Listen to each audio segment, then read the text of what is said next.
Tammy Baldwin is the current senator. Eric Hovde is the challenger. Mr. Hovde, how you doing, sir? I'm doing great, Mike, and how are you today?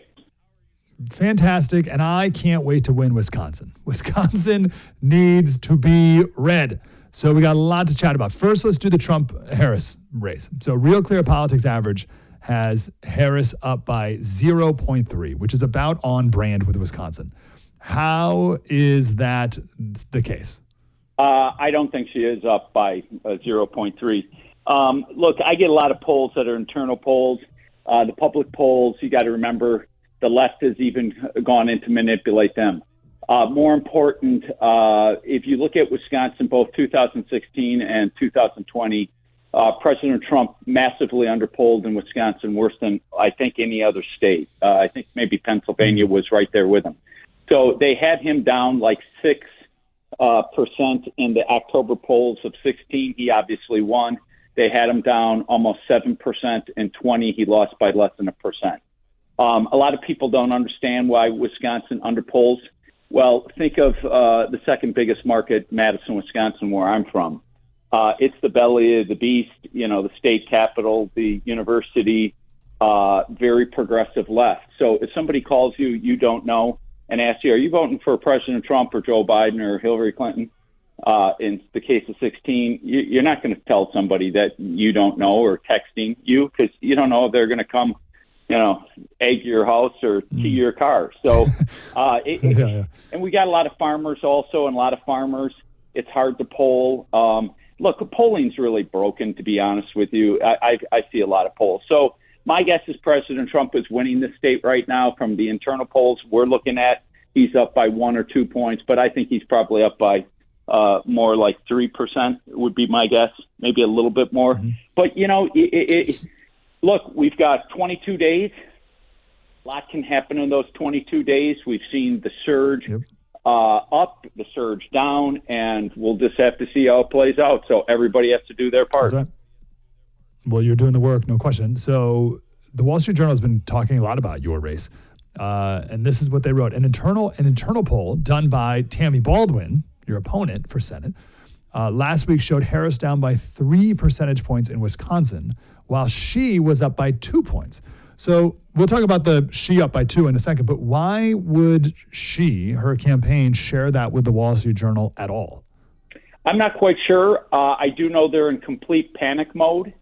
And we have internal polls that's showing me tied. Look, it's a jump ball race. Anytime you're within a point or two, you don't know until you get to voting day. I think they may be as a desperate call to say allocate more money here.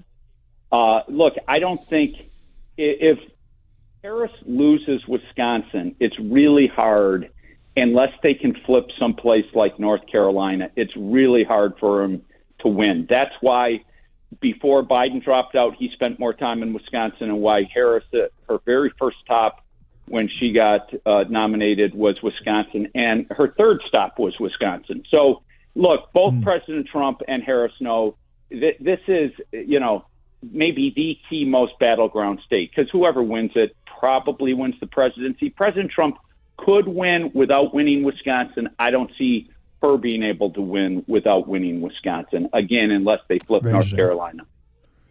Yep, and you can go to 270towin.com to play that game and click around in all the states and flip it around, and it's fun to do. How about this headline from the Wall Street Journal? Democrat woos, that's Tammy Baldwin, Democrat woos dairy farmers to keep crucial Senate seat. How is she wooing dairy farmers, Eric? It's stunning because if you drive around the state, you see Hovde and Trump signs on almost every single farm. She gives out all this government money. I mean, people have to understand, Senator Baldwin is one of the most extreme radicals you're going to get. I mean, you're talking progressive left. She's always voted number 1, 2, or 3. But what she does is she takes government money and splashes it around everywhere. But a lot of farmers, they don't want anything to do with her. They can't stand the regulations that she pushes. Culturally, I mean, look, she took all our taxpayer money to fund a transgender clinic that does this on children, and they don't even notify parents here in the Madison area. She's the one of the senators pushing this whole thing by the Department of Education to force a change in Title IX to allow guys to play in girls' sports and guys to go into girls' bathrooms and locker rooms. She is way out there. So I don't think farmers are buying off on it, but she's splashing a lot of money.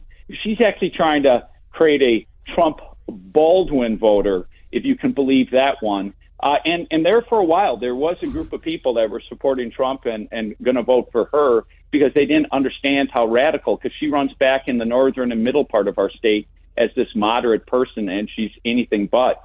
But this is a woman who called Donald Trump one of the most dangerous men with a dark soul. She's one of the ones wearing the white coat. When President Trump was given a State of the Union speech, she said very derogatory things about Trump voters. So, look, as this race is progressing, a lot of the Trump supporters are figuring out, wait, no, this woman hates us. And so they're starting to drop away and move away from her. That small group. Yeah. Because I can't imagine that person. I'd like to talk to that person. I'd like to, okay, you support Donald Trump. Let's talk about the reasons why. And they list 5 reasons. And you support Tammy Baldwin, who's the exact opposite on each of those 5 reasons you like Trump. And by the way, here's another guy who is like Trump, supports all those things. Why would you not want him to be your senator as well? It makes no sense at all.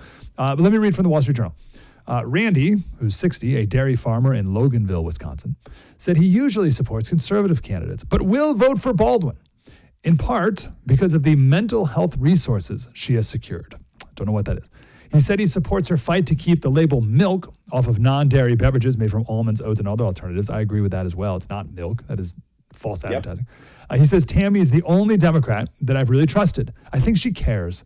That's truly what it is. These other ones just want to get elected and hold their power. What is that propaganda paragraph? It's a total propaganda paragraph. And again, if you drive around our state, you talk to most farmers, you'll see big Hovde Trump signs, and the amount of farmers that say, God, she needs to go. She has done nothing. She's pushed all this crazy stuff. So, you can always find a needle in a haystack. But look, I think as this race continues to sharpen, more of those people's eyes are going to wake up. And again, she's a fraud. Look at her. She's ran against Wall Street her whole life. And yet her partner, Maria Brisbane, is a Wall Street executive that designs tax strategies for the uber wealthy and invests in the biotech and pharmaceutical industry. So Tammy largely lives on Wall Street. Second, Tammy says she's fighting against Big Pharma, and yet she takes more money from Big Pharma, and Maria's investing in Big Pharma, but they don't have to disclose it because they're not legally married. They're just, living with each other. And then Senator Baldwin says, I fight against big tech, and yet she takes money hand over fist against big tech. So she's corrupt. She's a fraud, and really her big thing is pushing real radical social agendas. And of course she votes. She's a classic rubber stamp for whatever the progressive left wants. Voted for all of Joe Biden's stuff 95.5% of the time. She's like Kamala Harris, doesn't understand her head from her foot when it comes to economics. She's just clueless on that stuff. But, how could she understand anything? This is a person who literally came out of college, ran for county board, then state assembly, then Congress, and then Senate. She's never operated in the real world. As I like to say, our healthcare system's failing, largely due to Obamacare. Our costs continue to rise.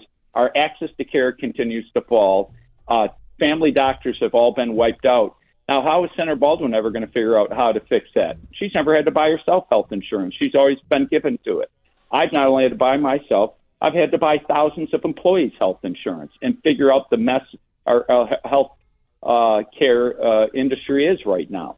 So, how is she going to know how to fix the lack of affordable housing? She's never operated in the real world. I have a development company. How does she understand the severe problems and the debt crisis that politicians like her have put ourselves in? I've operated in the financial markets through my banking company, and I've been in the financial markets for 30. Oh, geez, I hate even saying it. 38 years. So, look, this is the problem with Washington, D.C. We've developed these career politicians that know nothing, and our founding fathers wanted us to have citizen legislators, people that had real life experience, be it a business person, a farmer, a doctor, that went and took their skill sets to Washington, D.C. to help improve our country and then step back out and serve a term or two. Now we've developed this political class, and she's exactly one of those. And she knows nothing, and she's bought off, and that's what we need to sweep out. And then to go back to this one guy they quoted in the Wall Street Journal, she's the only one this guy trusts. These other ones just want to get elected and hold their power. It's like, well, let me tell you a story about Tammy Baldwin. Like, what are you talking about, man? It's also, and just one more bizarre. I know I'm like aghast about Wisconsin, and I am, because I don't know how Wisconsin can have Tammy Baldwin and Ron Johnson be the two senators. Is there any state that has two more different senators than Wisconsin? Yeah. And does Wisconsin pride itself on that? Is that like, and I don't mean that to mean that maybe Wisconsin's like, yeah, we have two senators that represent two parts of our state, or is just something off here? No, it's just the fact that we are truly a purple state. If you look at it, we're a center-right state. 6 of our 8 congressional seats are Republican. Our state Senate's a supermajority Republican. Our assembly's almost a supermajority Republican. But our governor's a Democrat and our state EG. Now, our governor, every time, it goes Democrat, Republican. Last one was Scott Walker. Then before that, a Democrat. And then before that, right, Tommy Thompson, a 4-time Republican. So we always have close elections, and they go back and forth, back and forth. And Tammy was good. She came in on Obama's coattails, and then she got lucky in 2018 because it was a wave year for Democrats. And the simple fact is she's been good at running as something she's not in every place in the state, with the exception of Madison and downtown Milwaukee. But now it's starting to get exposed of where she really is. And I think people are waking up and going, what? I didn't know Tammy pushed all this. I didn't know Tammy voted for all of this.